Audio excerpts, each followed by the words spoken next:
I'm excited to have that.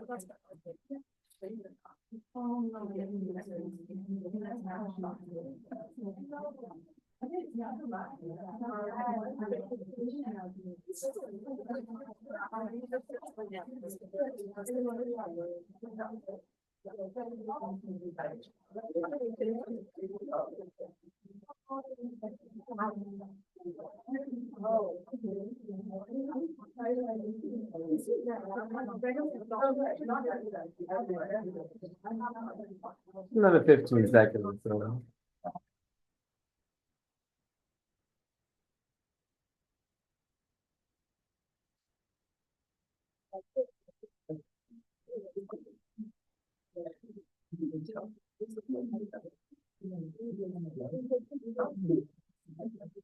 Okay, so um, I have your tests, but I haven't looked at them. I'll promise to get them done by next time, so you'll be able to see how you did before you go. And even if it's not by next time, definitely before your, but it should be next time. I'll have some time. I'll make it happen. No test, no quiz on this. We'll probably quiz after break, of course, but I'm gonna try to make the lessons pretty quick, give you some time to work in class. But right now, the majority of your homework is just gonna be practice from the packet, but I'll also be giving you a supplemental online portion of that. We'll see what happens next time. I really don't know because there is no homework over break, so let's just kind of take it on a moment-to-moment basis. So let's get to it.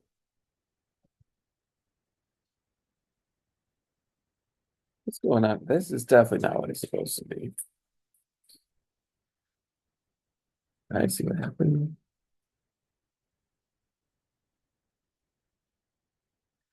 Yeah, Monday morning is. How do I get rid of this? Where's my undo button? Help. There we go. Okay.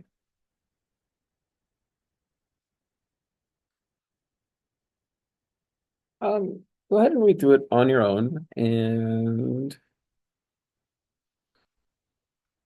let's go ahead and do A and B, just you and your partner. A and B.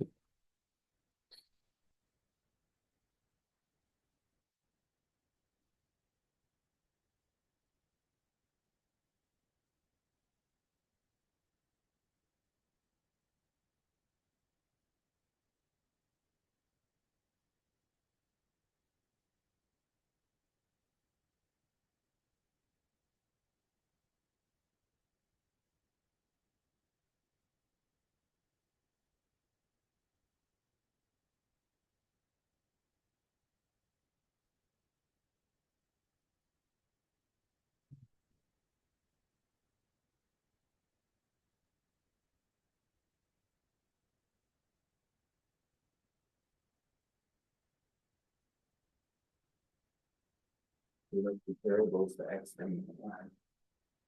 Oh no, I told you. Sorry, never mind. Just read the directions.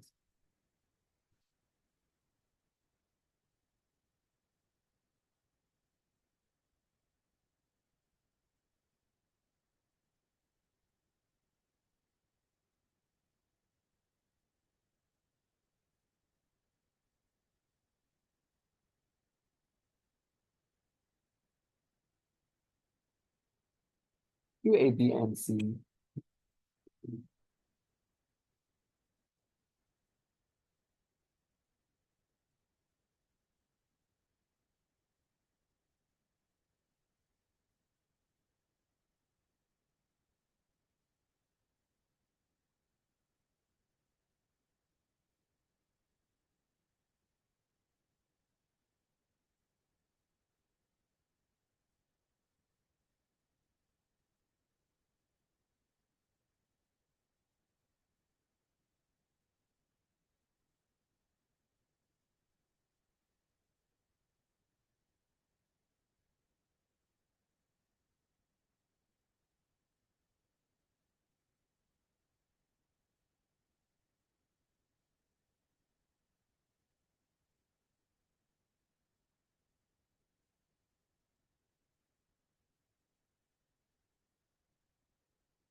When again.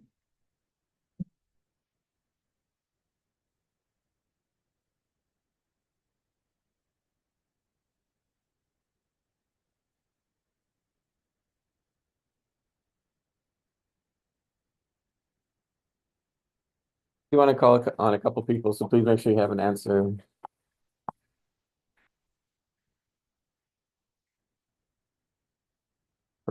On it, Mackenzie.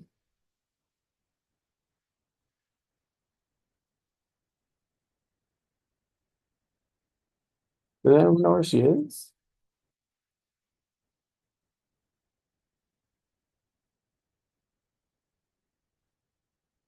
Okay, so Chloe, can you tell us what you did for A?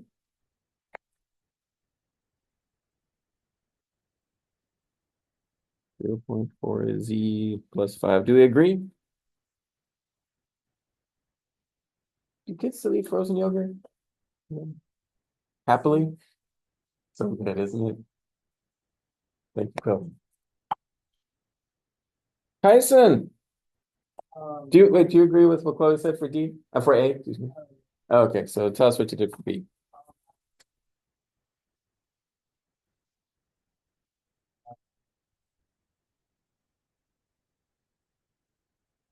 Like this, plus 5. And you got 10.6?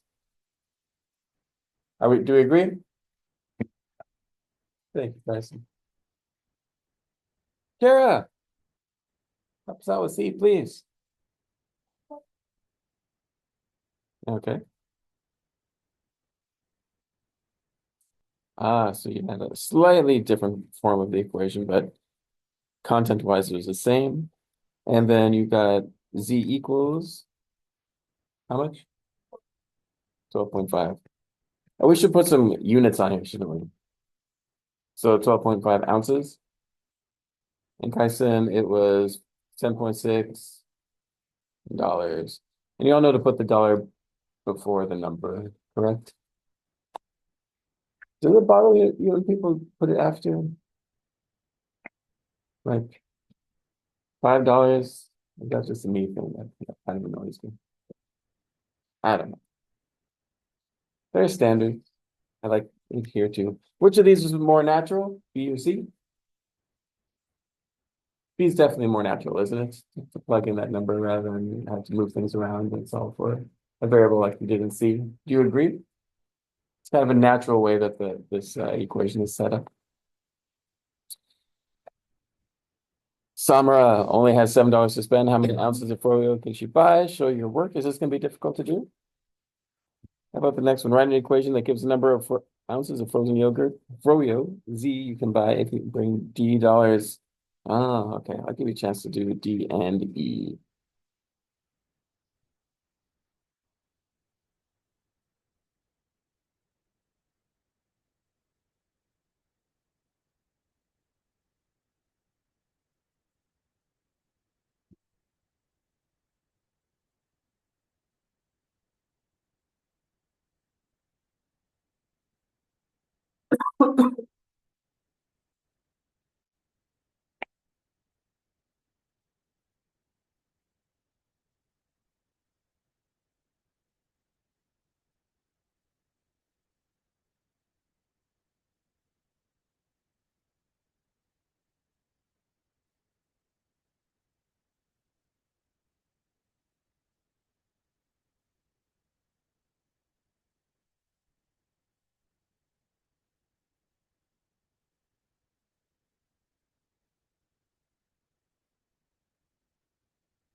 So Joanna, you help us with D, please.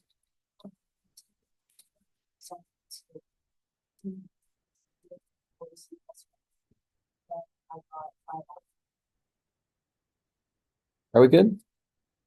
Do you have a little deja vu when you were doing D? You feel like you're doing the same thing over again? Do we agree? Right.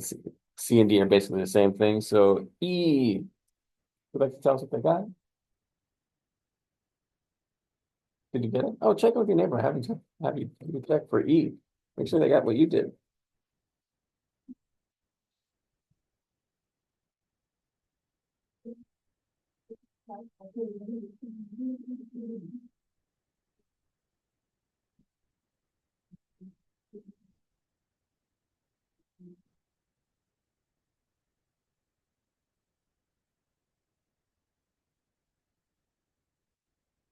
So E, who could tell us what they did, walk us through it?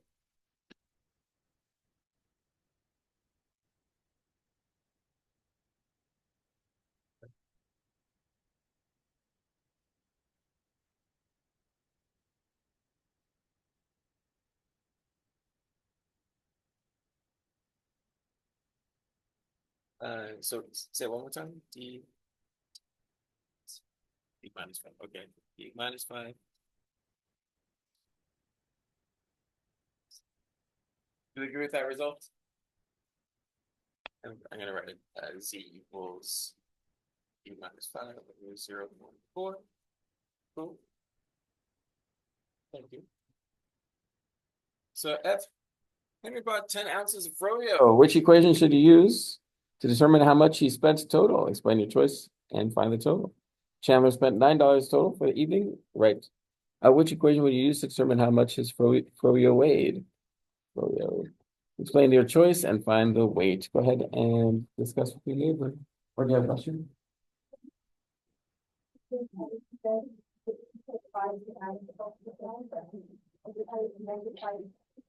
Or this one? You use divide?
Okay. So, but before we continue, Kara, can you tell us what you did for E, please?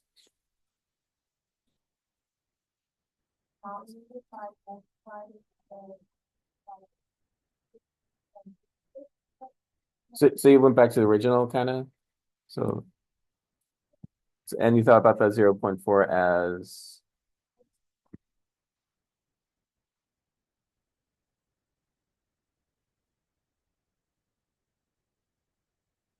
does that make sense here? If we think about this original equation set of 0.4, think about it as 2/5, and multiply by 5/2 would help to isolate that Z. This is really nice. 5/2 D equals Z plus, and then is 12.5. At 25 divided by 2, 12.5. And then you just have to subtract, right? Okay, so this is really nice. I just want to share that. Thank you so much for thanks what you did there. Okay, so F and G. I'd like to hear some thoughts from May. For at least F. Maybe F and G if you're up for it.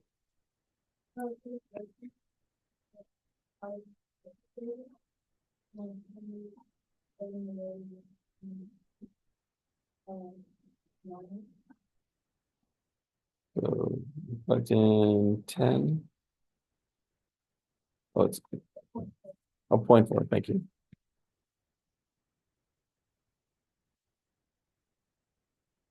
Okay.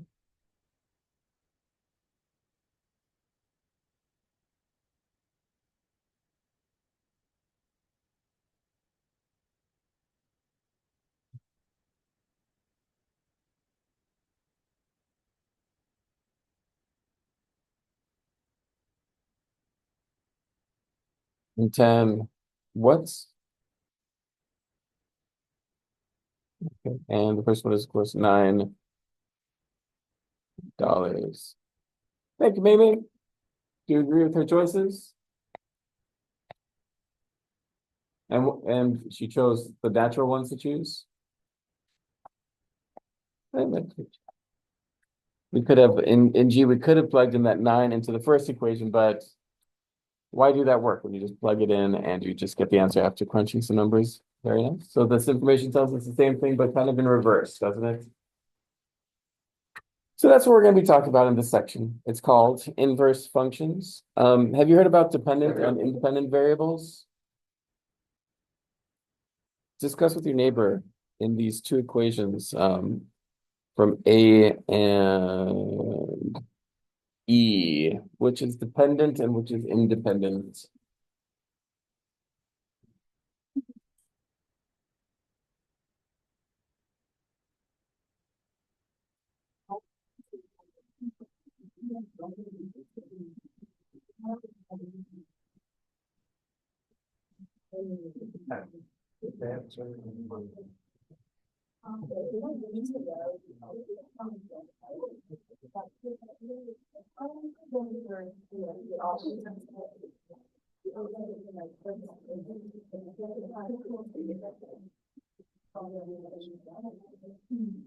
Okay, so for A, would like to tell us dependent, independent. How are we thinking about it? Yes, Ella.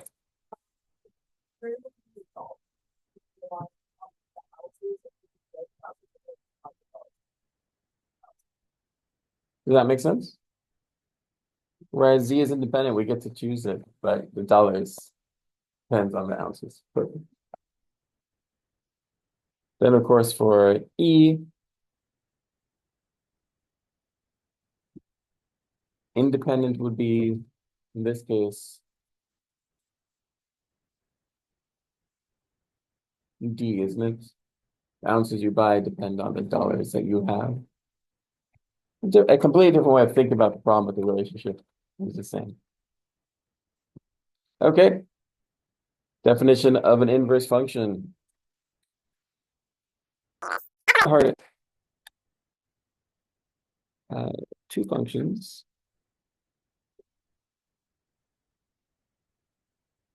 Are inverses if their inputs and outputs are switched.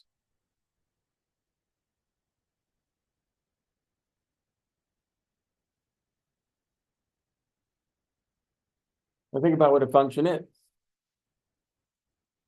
It's a relationship between inputs and outputs. Normally, the inputs are associated with X, outputs are associated with Y. If you reverse those, then you have the inverse function of the original function. Yes.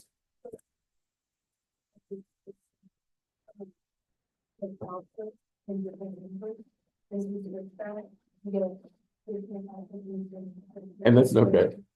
That's perfect. Yeah, you're right. Not all functions have inverses. So it wouldn't be thought by Correct. Yeah, if you just switch, you're right. If you take any input and output and switch them, they wouldn't be inverse functions if the first one didn't meet certain qualifications. Very astute. We'll be talking about that. Yeah, I'll talk more about it, but just the basic of it is inputs and outputs are reversed, just like we did with ice cream. The ounces and the dollars, they were reversed. The relationship there, those were inverse functions.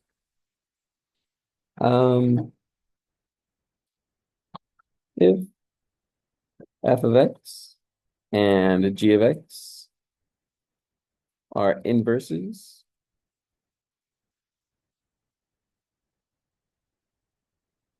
then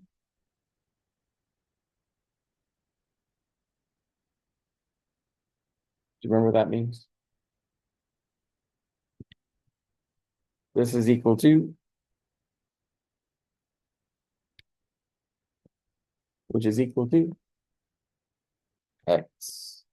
That's the algebraic definition of it. So this is the algebraic definition. This is the intuitive definition.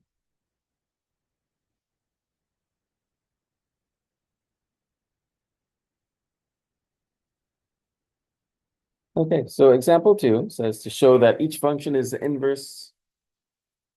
Each function is the inverse of each other. I'm pretty sure that's bad English. Pretty sure there's something weird there. Do you agree? So that each function is the inverse of the other. Maybe that makes more sense. Of the other.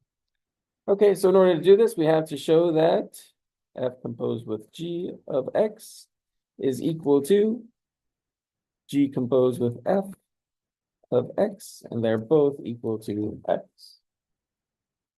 Let's do f composed with g of x. That just means we're taking this and plugging it in for x, doesn't it? Let's do it. So this becomes 3 times x minus 2 over 3 plus 2. Does that all make sense, guys? I'm checking this button, but we're waiting for that. I'm also going to check the other one, g composed with f of x. I'll let you write that expression. And all of that should equal x.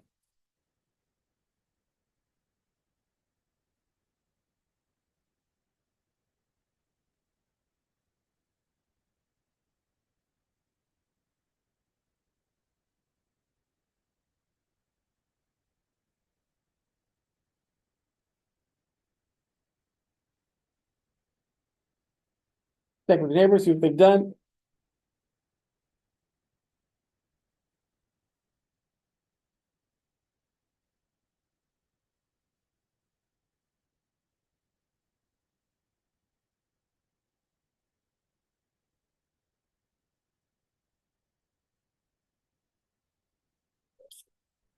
Charlotte, I'm looking for a g composed with f of x. Can you help me with that? 3x plus 2 minus 2 like this. And then what? All over 3 like this. Is this what you're saying?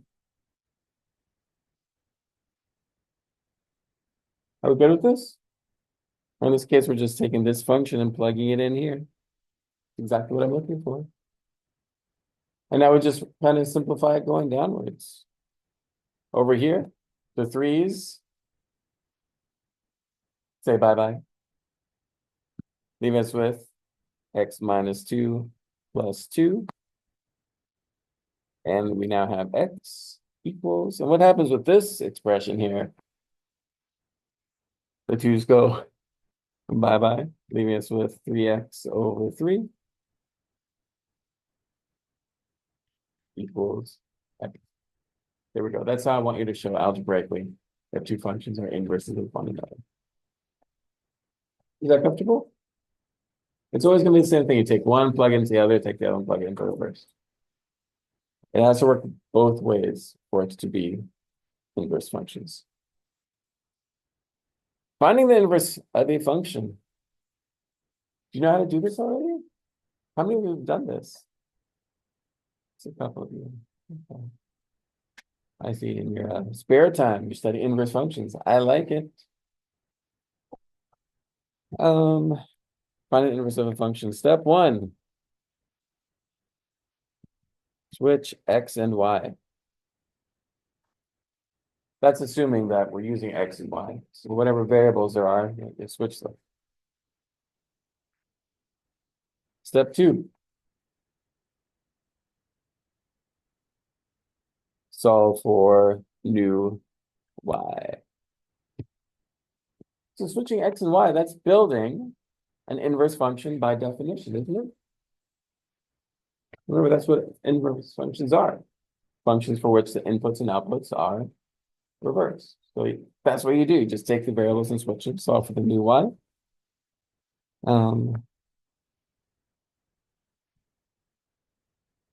Label new y as, does anyone know the notation for inverse function?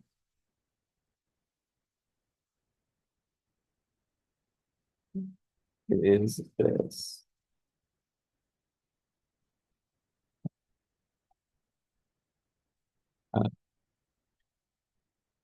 for this thing. F inverse of x.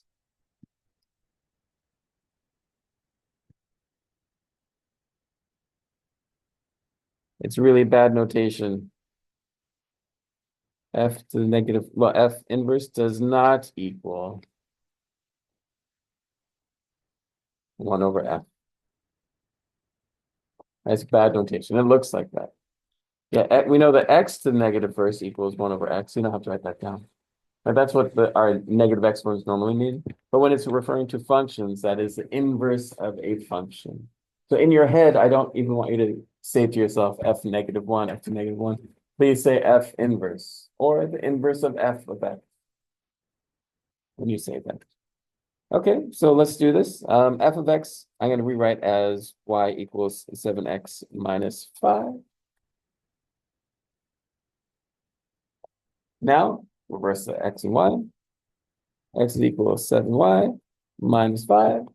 Solve for the new y. X plus 5 equals 7y. Y equals x plus 5 over 7. I think I did that right. And one last step, just to indicate that this is the inverse of our original function. F inverse of x is equal to x plus 5 over 7.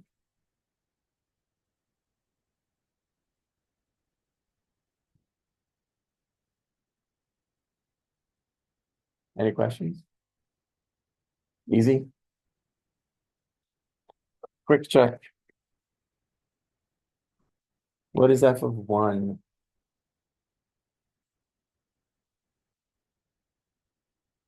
You see it's 2, right?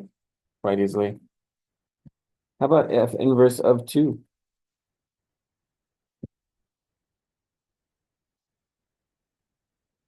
Is it a surprise that that's equal to 1? Remember, that's what an inverse function does. It takes the inputs and outputs and reverses them. So, like if I find f of 10 is equal to 65, isn't it? We already know that f inverse, without doing any work, f inverse of 65 should be equal to 10. Does that work? Yeah, it works. So that's the relationship between these two. Inputs and outputs are reversed. Like in the cha-cha slide. Is it reversed in cha-cha slide? You know cha-cha slide? Reverse. Yes, we got crisscross. There's no crisscross here. We do a little cha-cha though sometimes. Find the inverse of that guy. Go ahead and do it.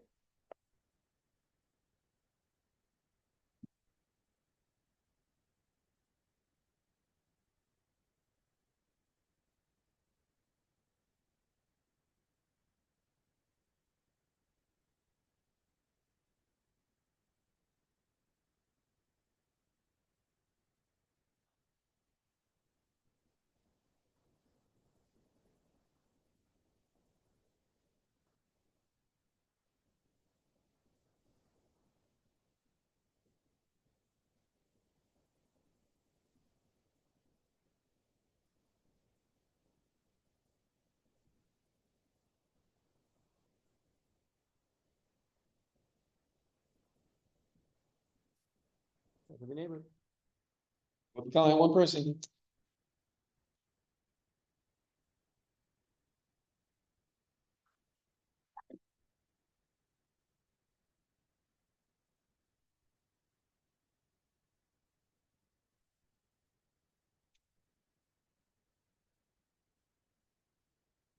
I'd like you to help us out.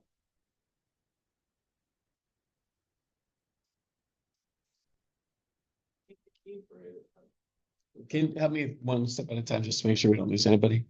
So you get x equals y to the third plus 1, and you subtract 1, and then you take the cube root. And then you use inverse notation, so you do f of negative 1 of x. it equals the cube root of x minus one. How do you say this? What, just could you just quietly check in with your neighbor to see, how do you say this?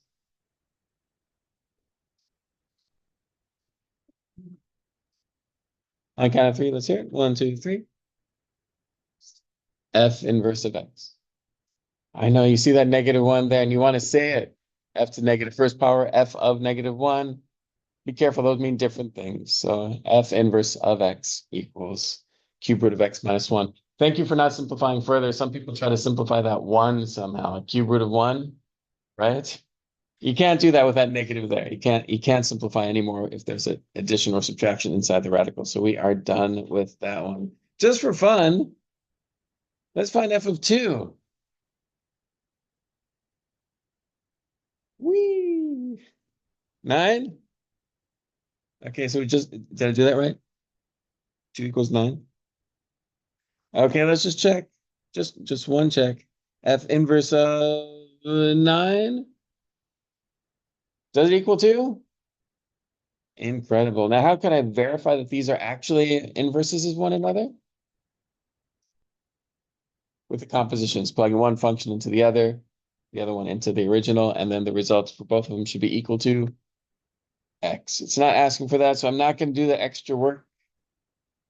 This one, oi. We go from little baby problems to a monster of a problem. Let's do this. And when I say let's, I mean go ahead and do that, please.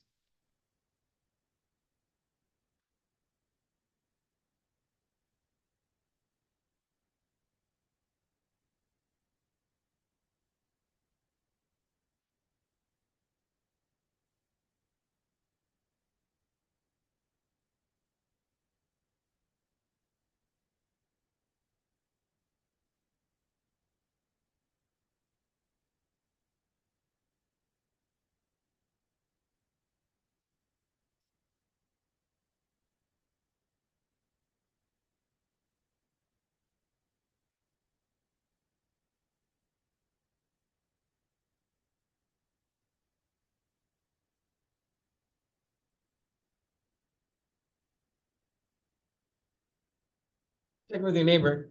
Things get a little crazy here.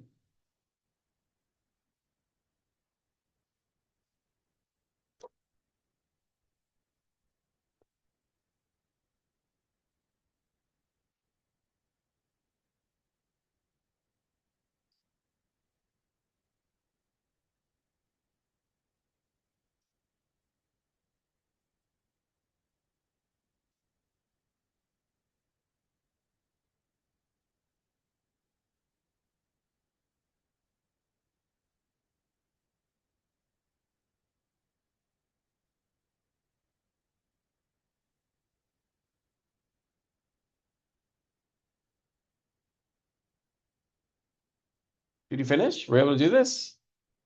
Check it with your neighbor. Make sure they were able to do it too.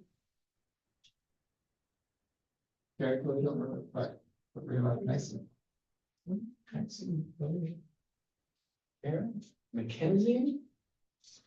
Interesting.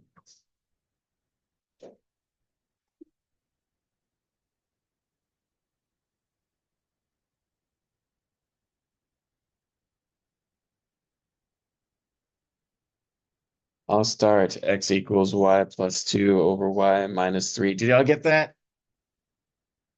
Okay, I need some help from here. May.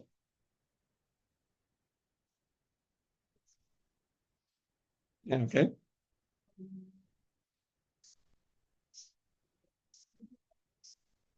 Equals y plus 2. I'm sorry, I should probably do what you said here, like multiply both sides by this so that people can see what's going on. Okay. Okay. Subtract y from this. And why are you doing that? Ooh, nice. Or y times x minus 1 equals 3x plus 2. And we divide both sides by. Look at that. Gorgeous. Are we good? Do you think this is like a good test problem? To see if you really understand how to manipulate and work with these kind of functions? Yes. Very nice. Yeah, putting those terms with the y on it is key, so you can factor out just as May did. And of course, let's not forget to start with what? F inverse of x. So it kind of started with on here. F inverse of x is equal to 3x plus 2 over x minus 1. We are not done. Please discuss with your neighbor now that we have the function and its inverse. What is the range of f? Dun, dun, dun.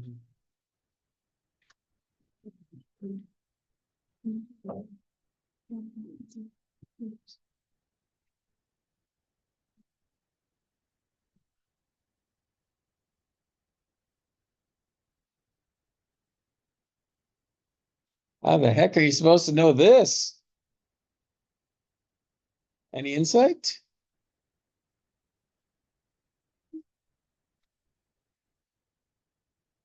Do you have an idea you want to share? Or just pondering? Let's do it this way. Let's do domain and range for both of these. I put F and F inverse here. I put D and R. Does that make sense, this table? Do we know any of this?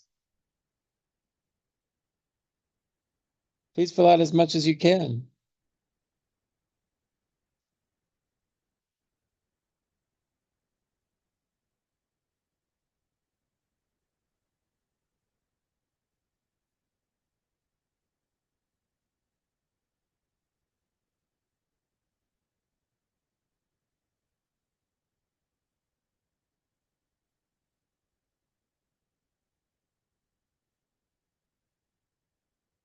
Okay.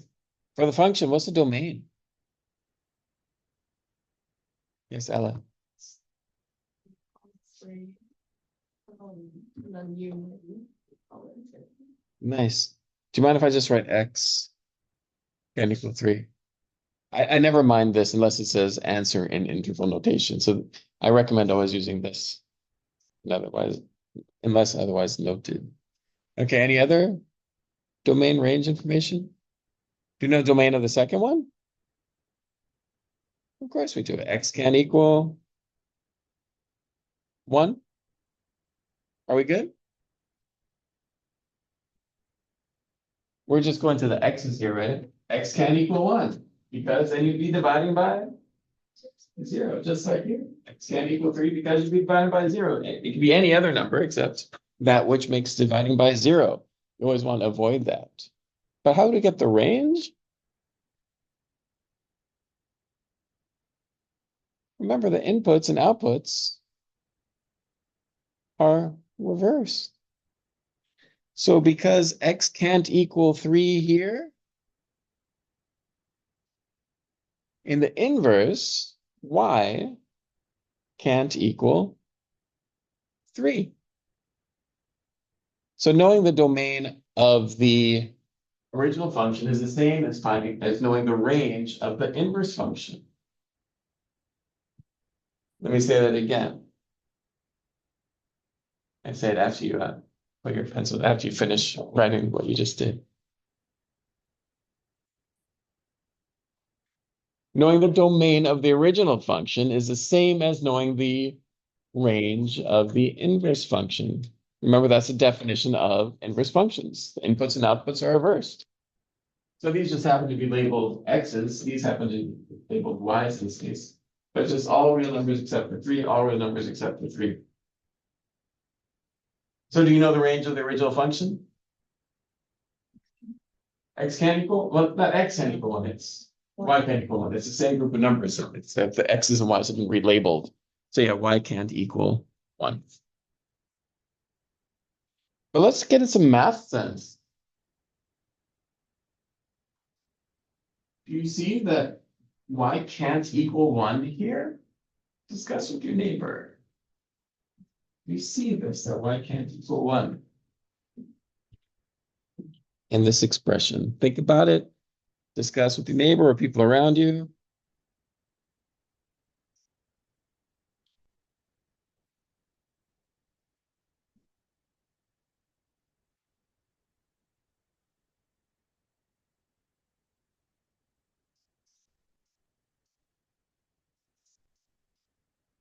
Okay, so what do you see? Do you see intuitively why it can't equal 1? Why can't it equal 1? Yeah, fraction can only be 1 if the top and bottom are the same, right? And you're plugging the same number and then adding to the top and subtracting from the bottom. So it's never going to be equal to each other. It's never going to be equal to 1. So intuitively, we could see it's not going to be equal to 1. But algebraically, we verified it by finding the domain of the inverse and then applying that to the range of the function. And do you see why this one can't equal 3? Right, if this were gone, if these were both gone, that would be 3. But we're adding something to that top, subtracting something from the bottom. It's never going to equal 3. So that's just an intuitive way to see what it can't be equal to. But I do expect you to get it from the relationships of the domains and the ranges. The time is now 43. At 46, we'll resume. Now's a good time for you to zone out or stretch. Should I open the window? It's a little bit too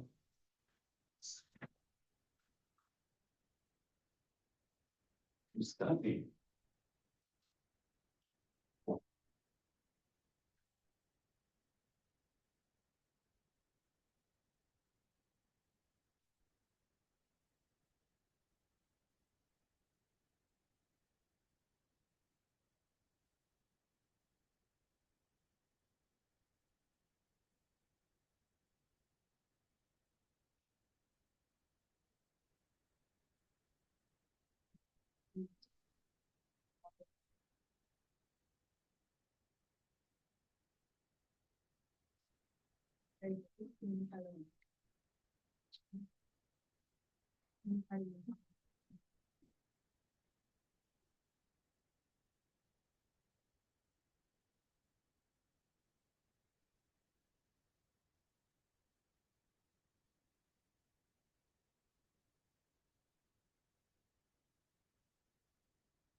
Not actually. There, I'm not actually. Such as.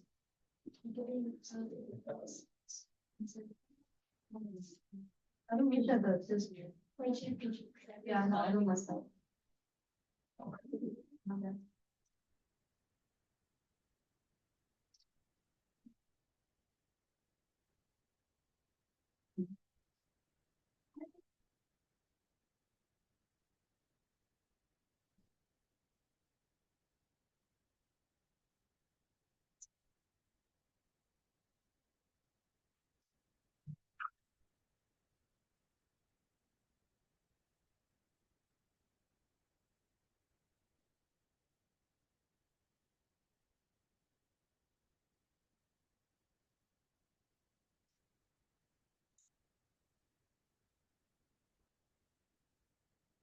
No, there's.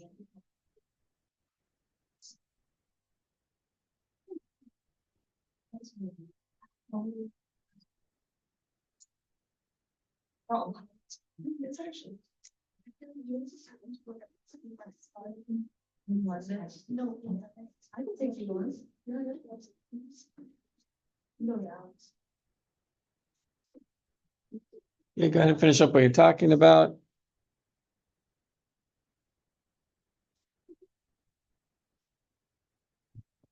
Okay. Horizontal line tests and one-to-one functions. Maybe you hinted beautifully at this earlier. Thank you. I'm gonna call this function f. I'm just gonna make up some numbers so boringly. Is this a function? And that should be a 4. Is this a function? I haven't related them yet. It's just two groups of numbers. To be a function, we need to have some sort of relationship. And I'll just kind of arbitrarily do this. Now it's a function. And if I say f of 1, you know that that's equal to 4, correct? Before the arrows, we would not have known that. You would only be guessing. And if I say f of 2, that would be equal to 3. If I say f of 3, That would be equal to domain error. Does that make sense that that's a domain error? Because in the function that I just created, there's only two numbers in the domain. I tried to plug in something else that wasn't in the domain, so I'm not going to get an output, of course.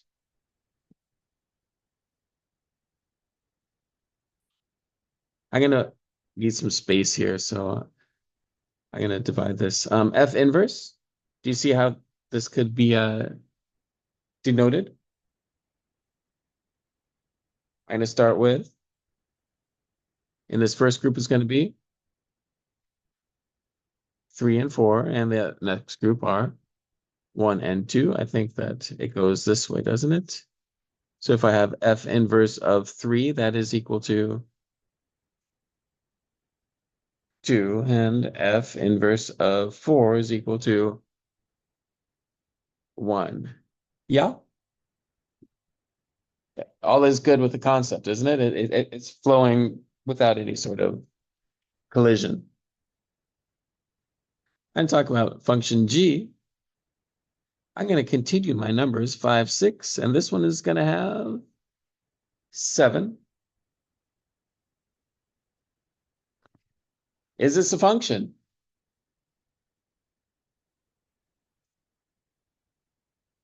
Check with your neighbor. Is this a function? I had to put in another number. Things are about to get crazy in here. Things are about to get crazy. Is this a function? What do you think? Thumbs, yes or no?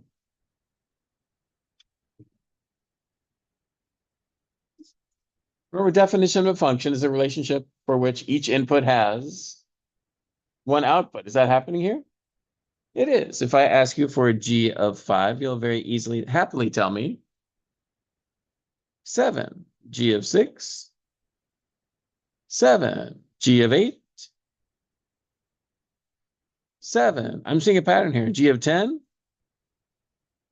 domain error. I don't know what that is. My very simple function 10 is not in the domain, so I'm not even going to try to do that. G inverse. I'm going to take these 5, 6, and 8.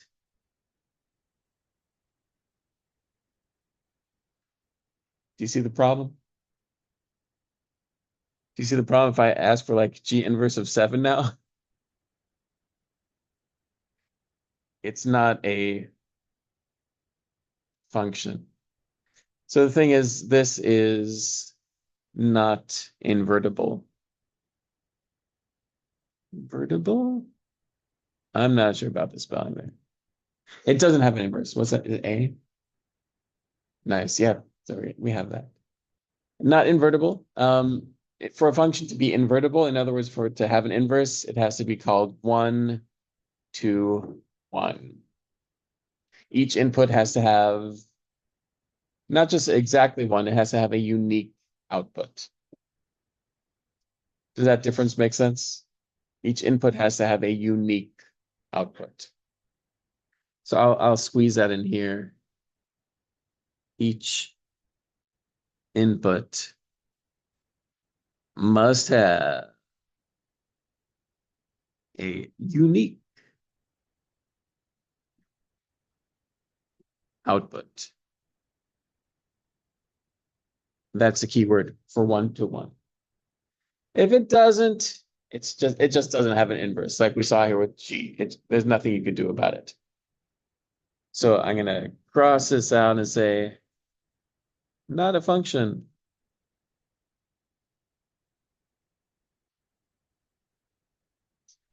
G has no inverse. Oh, no inverse function. We could say inverse relation. We could say, right, they're still related in that thing that I just crossed out. There's a relationship there, but it's not a function. So we generally dismiss that. It's not something we focus on in this class. Horizontal line test for inverse functions. This should remind you of another test. The vertical line test. According to the vertical line test, my crooked function here, my crooked graph here, is it a function?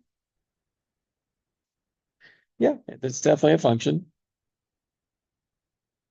But horizontal line test tells us if this function is 1 to 1. Notice what's happening here.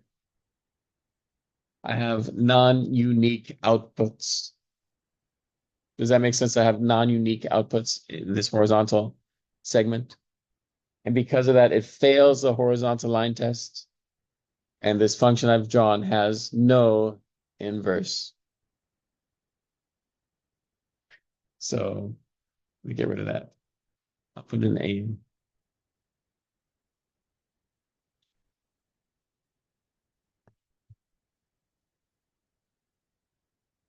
Oops, black. If any horizontal line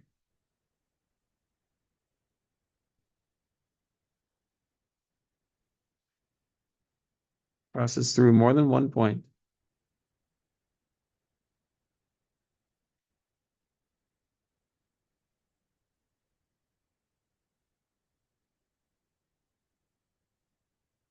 the function is not 1 to 1, and therefore has no inverse. Oh, it's okay. Having inverse isn't everything. Still be a happy function.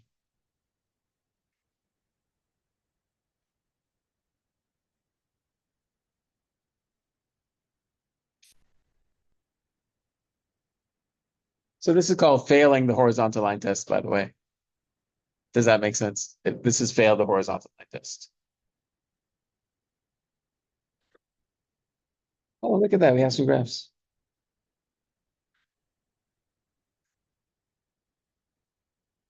Please discuss.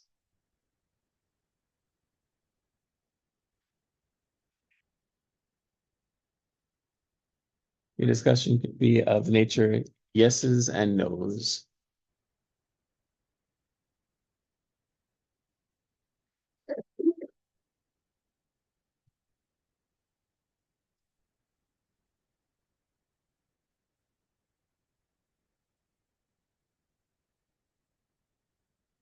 I know it's so complicated. Your brains are probably hurting right now. This first one, does it have an inverse? Yep. How about the second one? Nope. How about this third one? Nope. How about this last one?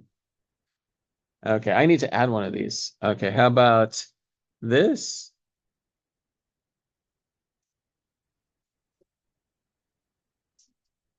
This passes the horizontal line test, but it's not a function. So we wouldn't be studying this either. So we're talking about functions that have inverses. So be careful. Not a function. How do you know it's not a function? Yeah, it fails the vertical line test. Vertical line test is just making sure that for each input, there's one out. And it could be multiple. It could be a repeated output. Graphs of f and how do you say that? Either inverse of f or f inverse. I normally say f inverse just with the flow of the notation. The property is that these are reflections in the line. Well, let's see. Let's actually build this, shall we? Let's do one.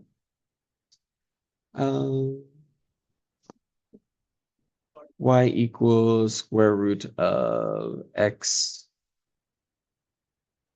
plus 2. Salud.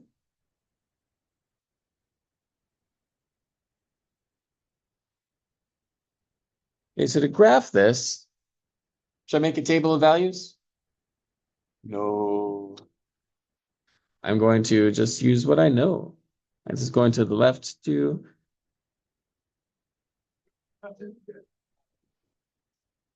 Okay, can you put at least 3 points on this graph, please?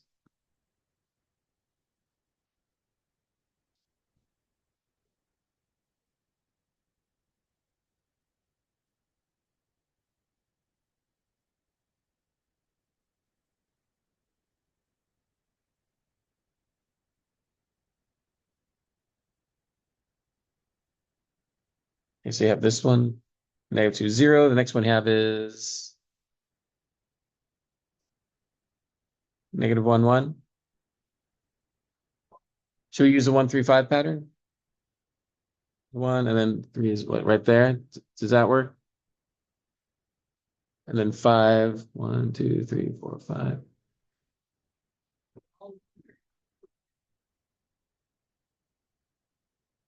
I'm gonna mark just a little bit. You don't have to mark every single number with the number, but I hope that makes sense. That putting that 5 there definitely helps for readability, doesn't it? So I can see now that if I want to check that last point, all I would do is plug in a 7 and make sure that a 3 comes out. Does it? Are we okay with these points? I have my parent function in my head and I just move them all to the left too. Okay, so we know it looks something like this. Now, instead of building the other function algebraically, I'm just going to take the property that for the inverse, you take the inputs and outputs and reverse them. In other words, -2, 0 is going to become 0, -2. Yes, right. -2, 0 becomes 0, -2. The next one, -1, 1 becomes 1, -1. Go ahead and finish putting these points, the ones we did, where they belong.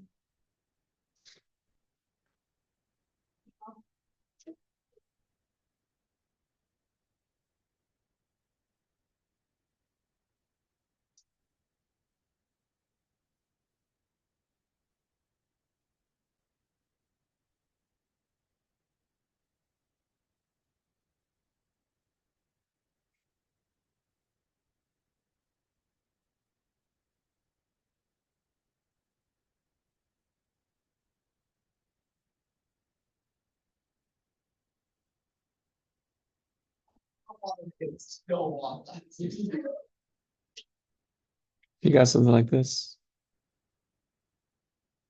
Is that what yours looks like? So what has it been reflected in?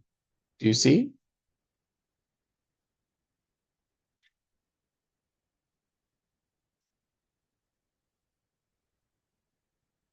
Yeah, it's this line right here. Does that make sense that that's a reflection of that in that line? We haven't done that before, but that's where it's being reflected. In other words, if that original function were in wet ink, and then you folded it along that line, y equals x, it would implant onto the red, or imprint onto the red. Do you see that in your mind's eye? Okay, so it's a reflection in the line, y equals x.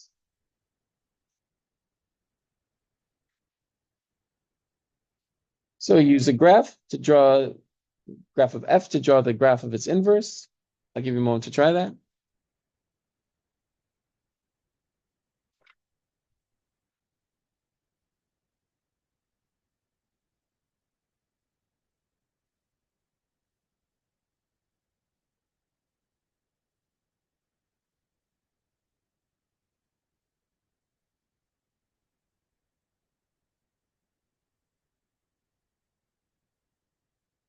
I'm going to be changing number 8 for those of you who are jumping ahead, by the way.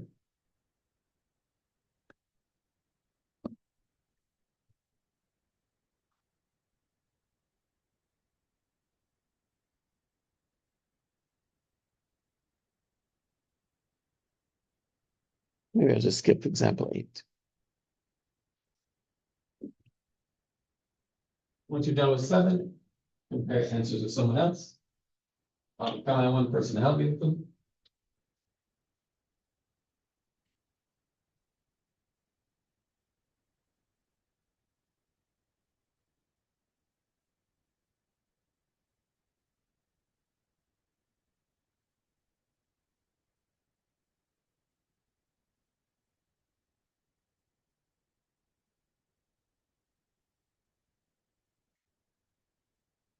Have you checked in with your neighbor?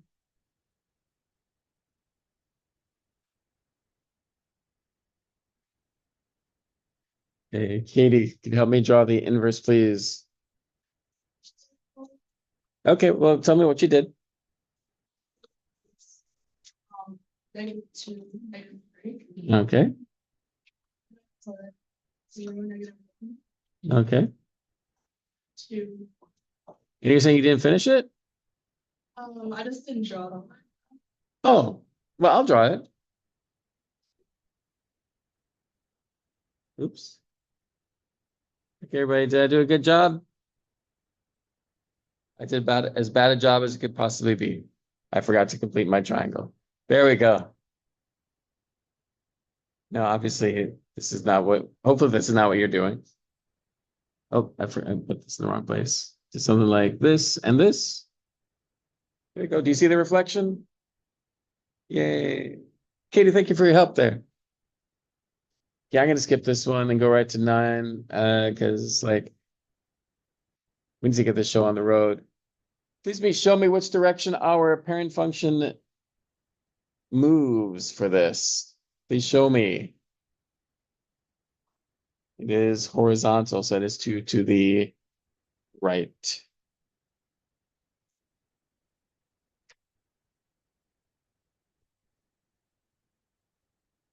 Are you overdrawing the parent function? Are you okay just going right to here?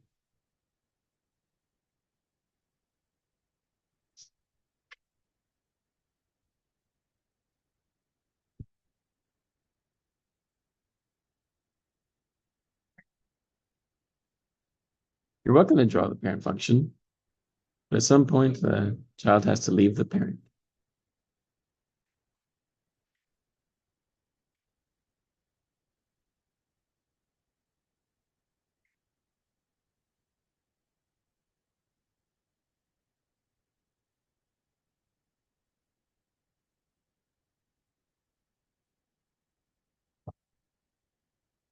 We call one person help me with this one too.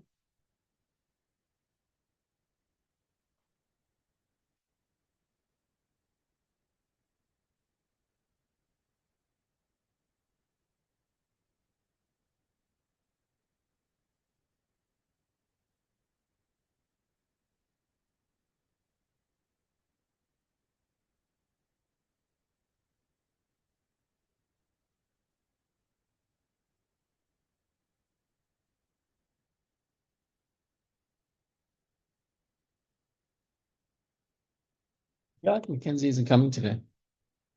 I'm getting that sense. She's way past late. Hope she's okay.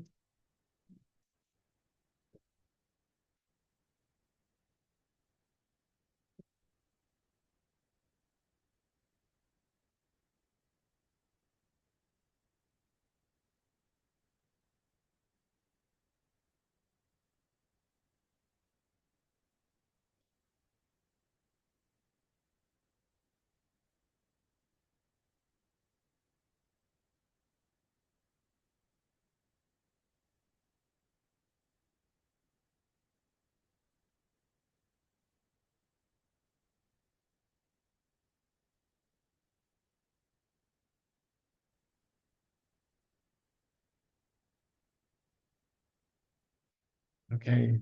You ready? Hey, Liara, I need some help. -8, 0. Okay. Pardon? Okay. Okay. 8, 4. Do we agree with Haley? Notice the points have a they don't make a zigzag. It's perfect, thank you. And then you just kind of fill it in as you normally would. And we recognize this function as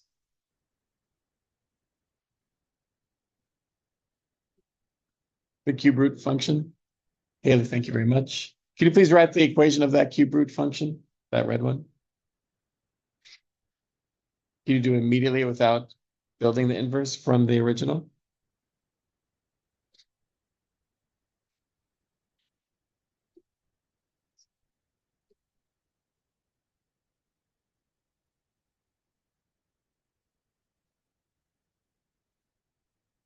Check with your neighbor, make sure you got what they got.